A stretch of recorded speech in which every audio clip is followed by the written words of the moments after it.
Some popular programs could be on the chopping block at the Toronto District School Board as educators look for a way to balance the budget. Let's bring in our Faiza Amin, tracking this story and hearing from some of the key players here. Faiza. Yep, and that includes the chair of the board here who I spoke with, and she says this is a structural deficit. So what does that mean exactly? Well, she says that these are aspects of the budget that they have no control over. That's why they're in this position where their deficit could be as high as $34 million if they don't get the help they need from the province. That's according to the chair in the conversation I just had with her. They say that the province isn't funding things the TDSB has no control over, but the school board is still required to pay for things like statutory benefits, CPP and EI, which they say increased recently. The chair of the board says that should really be a provincial responsibility to fund, saying that roughly accounts for $35 million of the budget. She also mentioned teacher salaries, cost of sick calls, also contributing to this deficit, or the structural deficit, I should say. The board is calling for the province to also provide some further assistance in lifting the moratorium on school closures. So some schools that are considered underutilized and under-enrolled can be consolidated.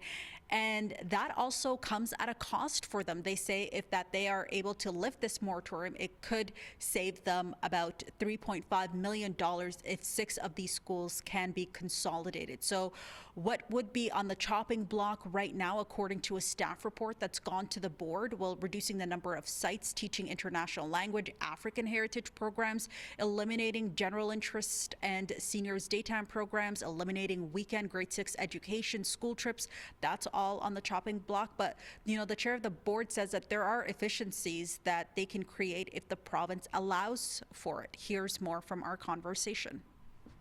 It makes you feel like, should we be taking money from other line items and resources from kids and from other places in order to pay that? Or should the government be fully funding us so that we can provide appropriate funding for students? And we know that need is so significant when we look at mental health, when we look at special education needs, when we look at all the things the province talks about, the math strategy, the literacy. There's so much challenge post-pandemic. We want to make sure that we're answering those calls.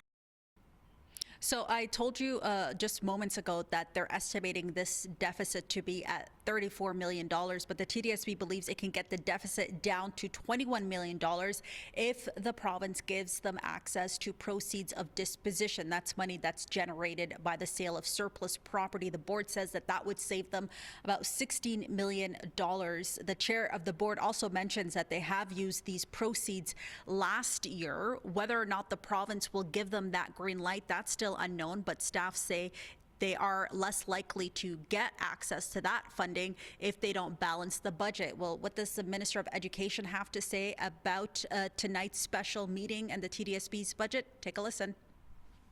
I will work with the TDSB chair and board, as I always have, to ensure that we support the board where we can, but it is my expectation for TDSB and for every board in Ontario that they need to do what is required by law, which is balance their budgets with more funding and fewer kids within their care.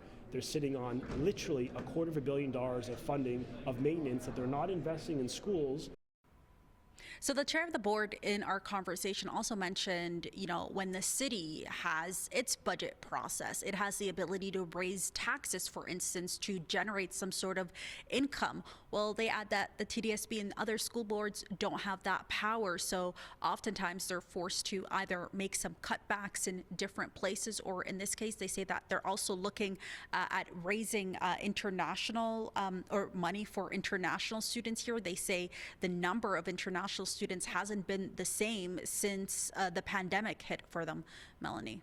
There are a lot of factors at play, and when you hear the numbers being thrown around from the chair and also from the minister there is a big difference.